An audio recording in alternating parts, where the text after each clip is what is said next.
जादोंमोन 1952 नि बासुगावनि बै बड' साहित्य सभा दानाय हाबाफारियाव बे समनिफ्राय बाहागो लादों दासिमाव वेस्ट बेंगलाव मोनथाम बड' साहित्य सभानि कनफारेन्स जाबाय मोननैया महाकालगुरि मिशनाव जादों आरो मोनसेया सेकामारियाव मोनथाम कनफारेन्स बेयाव जाफैबाय वेस्ट बेंगलाव थानाय 2.5 आरो 3 लाख जिसेबां बर'फोर दं बे बर'फ्रा बर' हारि दानायाव सिगांनिफ्रायनो बाहागो लाबोदों बियो साहित्य सभायानो जाथों बियो एबसुआनो जाथों बियो बड' समाजानो जाथों बा बियो गुबुन आफादानो जाथों जेरै 1967 नि 15 फेब्रुआरियाव अल बड' स्टुडेन्ट्स इउनियन एबसुखौ दानाय जायो हिराचरण नार्जिनारि फाउन्डार भाइस प्रेसिडेन्ट फाउन्डार एजीएस सासे दङमोन नार्जिनारि बेबो फाउन्डार एसिस्टेन्ट फाइनेन्स सेक्रेटारि साथाम बिबानगिरिजों लोगोसे माखासे सोद्रोमाफ्रा वेस्ट बेंगलनिफ्रायबो अल बड' स्टुडेन्ट्स इउनियन एबसु दानाय समाव बाहागो लाहैदों 1996 सनाव जेब्ला फर्स्ट टाइम क'क्राझार डिस्ट्रिक्ट एबसुआ बड' समाज दायो आरो बेखौ जोङो उनाव 2001 निफ्राय 1996 निफ्राय मानोना जोंनि बड' आरो आदिबासिनि गन्डगोल जादों आसामाव फोरनि गेजेराव सा खोला एनडिपि बिएलटि बायदिसिना मोनसे परिबेश बेनिखायनो 1996 आव क'क्राझार डिस्ट्रिक्ट एबसुआ दानानै होनाय बे बड' समाज आफादा बे फुल प्लेजेड महर मोनाखै 2001 आव बेखौ जों रिभाइभ खालामफिनदों बिटिसि सुक्तिनि उनाव क'क्राझार चिरां बाक्सा उदालगुरि आसामनि गुबुन गुबुन जिल्लायाव रायलायनानै जों एबसुआ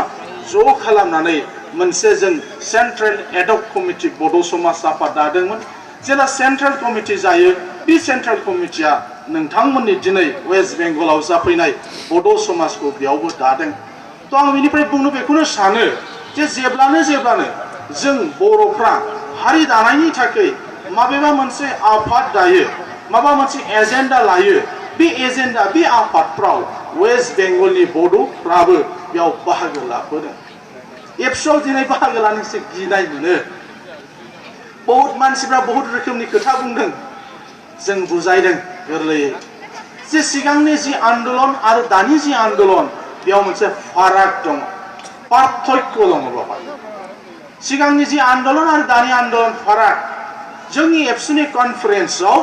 आसामनि चिफ मिनिस्टारा थाङो नुदों नोंथांमोना फेसबुकफ्राव ससियेल मिडियाफ्राव सिगांथ' थाङामोन ना आन्दोलन नालाय आन्दोलन जंगि आन्दोलन सिगांनि आन्दोलना दायो जों डेम'क्रेटिक नन भाइलेन्स आन्दोलन खालामदों गाबोन आन्दोलन दिनै जों दस्रा खामानि मावदों चिफ मिनिस्टाराबो बेयाव फैयो जोंनियाव एक्स प्रेसिडेन्ट डक्टर एपिजे आब्दुल कालामाबो एबसुनि कनफारेन्सआव थाङोबा होमबा जोंहा बाव गिनांगौ जेबो गैया दिनै आसामावबो गोबां मानसिफ्रा सानो जे एबसुजों थांजायो ना थांजाया मावजायो ना मावजाया नाथाय जों मावबाय थादों रवीन्द्रनाथ टेगोरा जे बाथ्राखौ बुंदों যদি তোমার দাগ কেউ শুনে না তবে একলা চলো রে একলা চলো रे একলা চলো रे बे नीतिखौ जों सिगाङाव दोननानै दायो जों एबसुआबो जों बड'फोरनि लागै जों खामानि मावबाय थादों जोंहा गोसोआव दङ आरो जोंनि बे मोनसे दायित्व होननानै जों सानो जिहेतु 1967 सनाव नोंथांमोनखौबो लानानै जों एबसु खालामबाय 1987 निफ्राय 1993 सिम निकोडिमास हाज'वारि स्टेट प्रेसिडेंट एबसु स्पोक्स पर्सन जाबाय एबसुनि बिथांनि लिडारशिपआव गोबां बड'फ्रा एबसुनि 6 बोसोर जि आन्दोलन बे आन्दोलनावबो बाहागो लाबाय बिनिखायनो जोंहा मोनसे दायित्व दं जे जों बड'फ्रा मोननै एकर्ड मोनदों 1993 आव बड'लेण्ड अट'नमास काउन्सिल जि काउन्सिला कुनु सीमा गैयामोन जि काउन्सिला स्टेट एक्टनि आन्डारावमोन आसाम विधानसभानि सिङाव बानायजानाय मोनसे आयेनजों खालामजानाय काउन्सिलमोन जेराव कुनु थाखा फैसा गैया जेराव कुनु सीमा गैया बायदिसिना बेमेजालि बेजों जोंनि गांनाय उखैनाया सुफुंजानाय नङा होननानै 6 मासनि उनाव बेखौ जों रेजेक्ट खालामफिननानै गोदान मोनसे आन्दोलन जादों बे आन्दोलननि परे 2003 सनाव बिटिएडि एबा बिटिसि दानि जि काउन्सिल बे काउन्सिला 6 शिड्युलब्लाबो बेखौ एमेन्डमेन्ट खालामनाय मोनसे काउन्सिल जोंनो सोदांनानै होनाय मोनसे काउन्सिलखौ जों लानो थाखाय बाध्य जादों मोननै एकर्ड जाब्लाबो जों किन्तु नोंथांमोननि वेस्ट बेंगलनि बड' फिसाफोरनि थाखाय जों जेबो खालामनो हायाखै बियो जोंनि थाखाय दुर्भाग्य नाथाय जोंहा गोसो गैया बिदि नङा दिन थांनाय बोसोराव बेनिखायनो स्टेट कमिटि बड' साहित्य सभाजों आं रायलायदोंमोन नोंथांमोननि दैदेनगिरिफोरखौ लानानै जे जों एबसुआ जिहेतु दा गभर्नमेन्ट अफ इन्डियाजों रायलायबाय थादों बे रायलायनायाव जों नोंथांमोननि बाथ्राखौ जों माबोरै बुंगोन बुंजायोना बुंजाया अफिसियेलि नोंथांमोना जोंनो फोरमाय होननानै थांनाय बोसोराव जों खनसे घरामारा खाथियाव जोङो सावरायलायनायखौ खालामदोंमोन जोंहा गोसोआव दं आरो बे जोंनि मरेल रेसपन्सिबिलिटि जोंहा दायित्व दं नैतिक मोनसे दायित्व दं नोंथांमोनखौबो लानानै जे बड' साहित्य सभा खालामबाय नोंथांमोनखौ लानानै जे जों एबसु खालामबाय नोंथांमोनखौ लानानै जे बर' समाज खालामबाय नोंथांमोनखौ लानानै जे बर' जाथि दानायनि थाखाय खामानि मावहोबाय जों बिनि बिनिमयाव जों नोंथांमोननोबो जों माबा मोनसे होनो हायो नामा दिनै बर' रावा 8 शिड्युलाव हाबदों नाथाय वेस्ट बेंगलाव बे रावा बाहायजायाखै एबा बिनि बेनिफिटखौ जेरैबायदि मोननांगौ मोनाखै दहाय मानगोनां स्टेट प्रेसिडेन्ट बिथाङा बुंदों जे बाहाय मेथ्स होननानै रिकगनाइज बड' होननानै नङा नागालेण्डआवबो बड'फोरखौ मेथ्स होननाय जायो मेथ्स कचारि होननाय जायो बेयाव बड' होननाय जायाखै जोंनि इन्डियान कनस्टिटिउसनाव 8 शिड्युलाव जोंखौ बड' होनबाय बर' होननानै रिकगनाइज होबाय बिनि स्क्रिप्टआबो माने देबनागरि होननानै बाव मेनसनबो खालामना होनाय जाबाय बे हिसाबै दिनै जों बेवहाय मोनसे एमेन्डमेन्ट जुदि लाबोनो हायाबा हयथ' बियो बिनि जे बेनिफिट बा बेयाव जोंनि जे सिक्रिटि बेखौ हयथ' जों मोननाय नङा आंबो जेसेबां हायो फिसा टिएमसिनि दैदेनगिरिफोरजों रायलायदों वेस्ट बेंगलाव सानैसोखौ लोगो हमदों आसामाव सानैसोखौ जों लोगो हमदों जों बावैसो खोनादोंमोन जे आसामाव एक्स एमएलए देरहाग्रा मुसाहारिया टिएमसिनि स्टेट प्रेसिडेन्ट जासिगोन जोंबो सानदोंमोन बर' मानसिया जुदि आसामाव टिएमसिनि जुदि प्रेसिडेन्ट जायोब्ला जिहेतु बियो सासे एक्स एमएलए बड' मुभमेन्टजों फैनाय मानसि गतिके बियो जुदि जामारोब्ला हयथ' जों बेखौ लानानै ममता दिदिनो एसे मोजाङै बाथ्राखौ बुंनो हागोन होननानै जों सानदोंमोन आरो आं बिथांजों रायलायदोंमोनबो बे बाथ्राखौ जोङो बुंदों जेसेबां मानसिफोरखौ लोगो मोनदों যেমন গোর্খার ভাষা নেপালি নেপালের ভাষাও নেপালি তদ্রুপ বড়োর ভাষা বড়ো আর মেচের ভাষাও বড়ো बर'आनो मेचआनो बर' बे बाथ्राखौ जोंबो जेसेबां टिएमसिनि दैदेनगिरिफोरखौ जों लोगो मोनो गिदिर नेता अबयस्य जों मोनाखै जायफोरखौ जों लोगो मोनदों बिथांमोनखौ जोंबो बुंदों आरो जों आसा खालामदों जे जोंबो नाजागोन एबा जोंनि नाजानायजोंबो किन्चितब्लाबो बे बाथ्राफोरखौ जोङो गभर्नमेन्टनो जोङो बुजायनो हागोन एबा जोंबो गभर्नमेन्टखौ नारसिननो हागोन बेबायदि जों सानदों दाबो जोंनि सावरायनाया पलिटिकल लेभेलाव जाबाय थादों होम मिनिस्टार राजनाथ सिंहजों जादों 3 टाइम्स जाबाय अबयस्य गभर्नमेन्टआ बारा गोबाव गैला 2 मासल'सै बे मासाव जाबावनायनि खोथा 15 आरो 20 नि गेजेराव हयथ' जुदि जामारोब्ला बे बाथ्राफोरखौबो जों बुंनो थाखाय जों नाजाबोबाय थादों सेपारेट स्टेटनि अनगायैबो माखासे जोंहा साबसिडियारि माखासे डिमान्डफोर दङ गिदिर डिमान्डखौ माने खेरखेरालाबा बिथांमोना फिसा डिमान्डफोरखौ होदों जेरै आर'नाइ ट्रेन जासिगोन बे जोंनि मोनसे फिसा दाबि साबसिडियारि मोनसे दाबि जेरै क'क्राझाराव रेडिअ आरो टिभि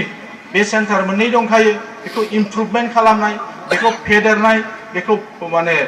मोजां मडार्नाइज खालामनाय बेफोरबायदि फिसा दाबिफोरखौल' लानानै माखासे साननि सिगां गभर्नमेन्ट अफ इन्डियानिफ्राय एनाउन्समेन्ट बे जथेस्ट नङा दिनै जों गोबां बाथ्राखौ जोङो साननांगोन काउन्सिला जि लिमिटेड जि पावार बे पावारजों आसामाव खामानि मावबाय थादों बिटिसि ओनसोलाव बिथांमोना हयथ' नोंथांमोनखौ बोनफानानै खामानि माखासे हयथ' बेबायदि मावनो हायाखै बा हानायनि थाखाय हयथ' बेबायदि कुनु बेबायदि राहा लामा गैया दा जियानो जाया मानो आं बे बाथ्राफोरखौ दोनथ'नानै आथिखालाव राइट नाउ एबसुआ जि मिशनफोर लानानै खामानि मावबाय थादों बे मिशनखौ जों वेस्ट बेंगलावबो जोंनि बड' गामियाव जों खालामनो थाखाय जों सेस्था खालामबाय थादों आं बुंदों 1967 निफ्रायनो जिहेतु वेस्ट बेंगलनि बर'फ्रा एबसु खालामबाय 6 बोसोर आन्दोलनावबो एबसु खालामबाय आन्दोलनाव बाहागो लाबाय बिनि उननि जि परिबेश बे परिबेशनि थाखाय बेयाव एबसु खालामाखैमोन जों गोबां सेस्था खालामदों 2008 निफ्राय बहुत बार जों सेस्था खालामदों नियारेस्ट डिस्ट्रिक्ट हिसाबै बे समाव आंखौ दायित्व होनाय जादोंमोन सेन्ट्रेल एबसुआ जिहेतु आं क'क्राझार डिस्ट्रिक्ट एबसुनि जेनेरेल सेक्रेटारिमोन जे क'क्राझार आरो वेस्ट बेंगल जिहेतु खाथि नों नाजाबाय था माबोरैहाय बावहाय एबसु दाफिननो हायो आं प्रथम सिलिगुरिनिफ्राय जागायदों सिलिगुरिनि सालुगारानिफ्राय विभिन्न जायगायाव मेल मिटिं खालामदों एबसु खालामजायो जों जातिनि थाखाय खामानि मावगोन बाहाय गिनांगौ जेबो गैया आसामनि एजेन्डाया आलादा जागोन वेस्ट बेंगलनि एजेन्डाया जागोन वेस्ट बेंगलनि बर'फ्रा मुभमेन्टआव थांनांगौ दरकार गैया बा मुभमेन्टखौ जों ओरै लाबोनायनि जेबो परिकल्पना गैया बेयाव जोंनि जातिनि जिहेतु 1967 आव जेब्ला एबसुखौ दानाय जायो बिनि जितु एम एन्ड जि अबजेक्ट थांखि आरो जे नोजोर बे थांखि नोजोरा जाबाय बर'फोरनि राव माने बर'नि भाषा बर'फोरनि थुनलाइ साहित्य कालचार हारिमु आरो बुंदों दोरों माने ट्रेडिशन परम्परा बे मोनब्रै जिनिसखौ बर'फोरनि राव थुनलाइ हारिमु आरो धोरोम होनाखै जिहेतु जों बर'फ्रा बाथौ दं ख्रिस्टियान दं ब्रह्म धर्म दं गुबुन गुबुन धर्म दं बेनिखायनो धर्म होनाखै बर'नि राव थुनलाइ हारिमु आरो दोरों होनदों दोरों माने परम्परा ट्रेडिशनखौ होननाय जायो बे मोनब्रै जिनिसखौ रैखा खालामनो थाखायसो एबसुआ जुदि जन्मब्ला होमबा बुहुमाव थानाय जेराव जेराव बर' मानसिफोर दं बे बर' मानसिफोरखौ लाफानानै बेनिखायनो दिनै आसाम बड' स्टुडेन्टस इउनियन होनाखै आसामाव जेसेबां स्टुडेन्ट अर्गानाइजेसन दङ बयनिबो सिगाङाव आसाम अल आसाम स्टुडेन्ट इउनियन अल माने गासैबो आसाम नामजों जाजोबनाय खिन्थु बै समाव जिहेतु वेस्ट बेंगलनि बर'फ्रानो थाखाथारबाय बिबानबो लाबाय गुबुन गुबुन जायगानिफ्राय बर'फोर फैबाय बेनिखायनो अल बड' स्टुडेन्टस इउनियन होनदों बुहुमनि बर'फोरखौ बोनजोबदों आरो बुहुमनि बर'फोरखौ जुदि बोनजोबबायबा बबे खनायाव जोंनि समस्याया मा बे समस्याफोरखौ हानायसेबां एड्रेस खालामनो थाखाय जों नाजाबोबाय थादों नाथाय दिनै बेयाव मेन पावारनि अभाब जादों जोंनाव इसेल' मानसिफ्रा दिनै एबसु खालामो गिनाय दङ जोंनि सोरबा बिबानगिरिफोरखौ बुंदों सोरबा गामिनि मानसिफ्रा न'खरनि मानसिफ्रा बुंदों आरे नों एनडिपिसो खालामहैबाय नामाब्रा एबसु नंमारगौना नंमारा गोबां बेबादि प्रश्ननि सम्मुखीन जानो गोनां जादों जोंनि एबसु खालामग्रा मानसिफ्रा आं गुरैयै खावलायगोन जे जाति दानाय जि प्रक्रिया बे जाति दानाय जि प्रक्रिया बे प्रक्रियायाव सिगां जेरैबायदि दङ दाबो जोंनि वेस्ट बेंगलनि जोंनि बड'फ्रा बाहागो लाबावनांगोन आं बिनि थाखाय खावलायदों दायो एबसु हिसाबै 2007 निफ्राय जों मिशन क्वालिटी एजुकेशन होननानै जों बुङो बर'फोरनि थाखाय मिशन क्वालिटी एजुकेशन गुन गोनां सोलोंथाइनि मावथांखि दहाय एसे खोनाफैदों जोङो बावहाय माखासे स्टुडेन्टसफोरखौ सोरखौबा बेयाव बरायदों जायफ्रा मोजां रिजाल्ट खालामो जोङो दिनैनि थासारियाव जों जुजिनांगोन जुजिनाय मोनसे थासारि आरो बे जुजिलांनांगौनि थाखाय जोङो दिनै क्वालिटी एजुकेशन मोनाब्ला बे सम्भब जानाय नङा नोंथांमोननि वेस्ट बेंगल जोंनि आसाम हिसाब खालामोबा साबसे आईएएस अफिसार दङ आं मिथिया नोंथांमोननि वेस्ट बेंगलाव बड' आईएएस अफिसार दंना गैया अन सार्भिस सानैसो दंमोन रिटायार्ड जाबाय दायो सानैसोल' दङ आसामाव आईएएस अफिसार आईपीएस जि सानै दंमोन बे रिटायार्ड जाबाय दायो सानै गोदानै दङ दाख्लै मनज स्वर्गियारि जइन जानायनि उनाव सानै जाबाय सासे जयपुराव बियो डिजिपि जानानै दङ सन्जीब नार्जारी आरो दाख्लै गोदानै जइन जानाय मनज स्वर्गियारि सानै आरो बहाबा जुदि माने नमिनेटेड दंबा आं मिथिया बेबायदि सानै साबसे आईआरएस दङ आसामनाबो रिटायार्ड जाबाय नोंथांमोनाबो रिटायार्ड जानानै साहित्य सभा प्रेसिडेन्ट खालामदों गोदान हयथ' आईआरएस गैया सोर दङ जों हिसाब खालामजोबनो हायो साबसे डक्टर इन्जिनियार दं साइन्टिस्ट दङ जों हिसाब खालामनो हायो जोंनो क्वालिटी एजुकेशन नांगोन बे बांला मिडियामावनो फराय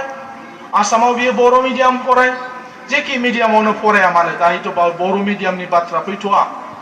दायो जों साबजेक्ट मोनसे फरायनो थाखाय जों बेयाव आन्दोलन खालामनो गोनां जादों बेनिखायनो जों बुंनो एबसुखौ वेस्ट बेंगलाव थानाय बर'फोर जायफ्रा जे मिडियामावनो फराया मानो बे बांला मिडियाम बे हिन्दी बे इंलिश नाथाय बिसोर बर' गथ' नोंथांमोननि स्कुलाव जों प्रग्राम खालामनो मोना जानो हागौ मानोना बेयाव बिनि प्रिन्सिपाला जोंखौ एलाउ खालामनाय नङा मानोना बिसोर एबसुखौ बुजिनाया কি সংগঠন কি দল এটা কেন দিব আমরা প্রোগ্রাম করতে आं जेब्लानो वेस्ट बेंगलाव प्रग्राम खालामफैयो आलिपुरदुवारनि आइबि निफ्राय आंनाव फन फैयो नों मा प्रग्राम खालामफैदों ना नोंथांमोननि बै खाथिनि सामुकतला खाथिनिनो सासे आइबिनि दङ बर्मन बे যখনनो आं वेस्ट बेंगलाव प्रग्राम खालामो তখনनो बे आंनो फन हरबाय আজকে কি প্রোগ্রাম ছিল মা প্রোগ্রাম বদলিনার প্রোগ্রাম নাকি কি এখানেও কি রেল অবরোধ করা হবে बायदिसिना सोङो दिनै जोङो मिडियामखौथ' जों मोननाया नङा नाथाय जों बेयाव साबजेक्ट एमआइएल हिसाबै बेयाव फरायनो थाखाय जों मोनसे संग्राम खालामनो गोनां जादों दानायनि उननिफ्रायनो आं बुंदों बेनिखायनो जों बुंदों जे जोंनि वेस्ट बेंगलनि एबसुफोरखौ जे दहाय जोंनि मानगोनां प्रेसिडेन्टआ जे बुंदों जे डिएमनो धरना डिएमनाव रेलि खालामनानै थानाय ब्लक लेभेलाव जेसेबां रेलि जादों जों बुंनो ठीक আছে जोंनि उद्देश्यआनो बेनो आरो वेस्ट बेंगलाव बड' साहित्य सभानि लिडारशिपआव दायो जि भाषा नि थाखाय आन्दोलन जादों माध्यम मोननायनि थाखाय जि आन्दोलन जादों बेयाव 100% जों सापर्ट खालामो आसामनिफ्राय जेरैबायदि जों सापर्ट खालामनो हायो जों नाजागोन पलिटिकेलि लजिस्टिकेलि बोरैबा जुदि जों हायोबा हानायसेबांखौ जों सापर्ट खालामगोन होनना बुंदों दिनै जोंनो क्वालिटि एजुकेशननि दरखार जागोन दायोथ' आसामाव कि ख्रंथाव जाबावदों जोंहा 6 कमिउनिटिफोरखौ जुदि एसटि होमारनाय जुदि जायोब्ला जों बिसोरजों कम्पिट खालामनो हानाय नङा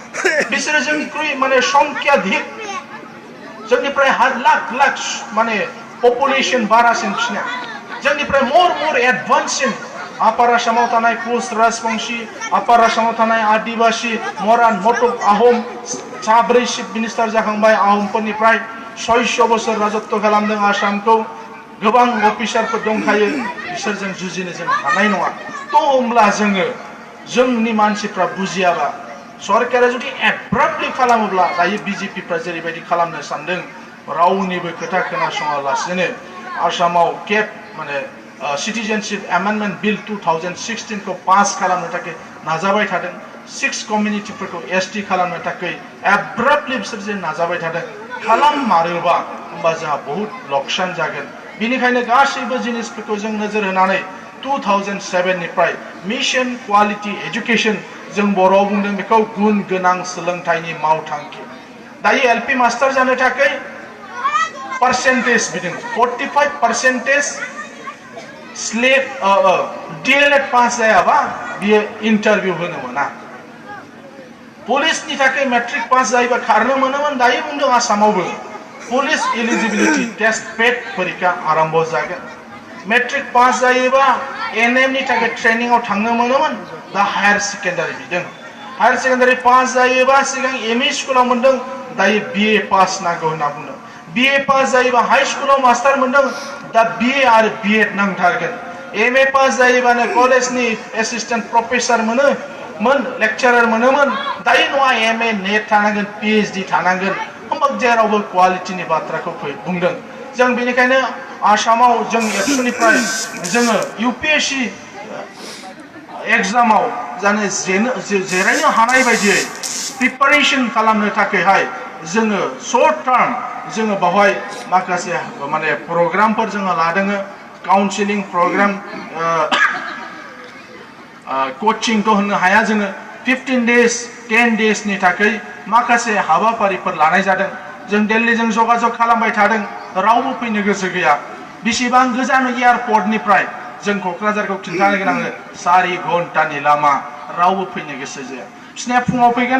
फुङाव फैगोन बेलासियाव थांनो मोननांगौ आङो सानाव 2 घन्टासो फोरोंबाय फुङाव फैबाय क्लास एटेन्ड खालामबाय बेलासियाव आं थांफिननो मोननांगौ दिल्लीयाव बेनिखायनो दिल्लीनि गोबां बेबायदि माखासे जे कोचिं सेन्टारफोर दङ बिथांमोनजों जों जगाजग खालामदोंबाबो जों हायाखै थांनाय बोसोरनि जोंनि गोल्डेन जुबली क्लोजिं सेरेमनियाव बिहारनि सुपार 30 जे इन्स्टिट्यूशन खोनाबाय नोंथांमोना बिनि जाय डाइरेक्टर बिथांखौ जों लेंनानै लांदों फिसा मिटिं गायोबानो 5 लाख टाका लायो बिनि फिसा अबश्य बावैसोनि स्टुडेन्ट्स गेदारिंखाय बेयाव बियो फैसा लायालासिनो बियो ओरैनो फैदों दा बेबायदिजोंबो जों जगाजग खालामदों नोंथांनि सुपार 30 जे इन्स्टिट्यूशन बेयावबो जों बोसोराव सासे सानै जों बर' गथ' हरनो हायो नामा जों बेबायदिखौ जों नाजाबाय थादों थांनाय बोसोरनिफ्राय बिटिसि निफ्राय माने 10-15 जन बेबायदि फरायसाफोरनो जायफ्रा यूपीएससी नि थाखाय इच्छा दङ इन्टारभिउफ्राव पास जायोबा सेलेक्ट खालामदों बिथांमोननो किसु टाका होनानै बिथांमोना कोचिंनि मोनसे बेबस्था खालामदों बेयो अबश्य जथेष्ट नङा दा मेइनलि जों वेस्ट बेंगलाव जोंनि एबसुनिफ्राय जों बेखौनो नाजागोन जे बेयाव थानाय जोंनि बर'फ्राबो जेन क्वालिटी एजुकेशन मोनो गुबुनजों जोङो बावहाय बादायलायनो जोङो हायो जोङो माने सपोज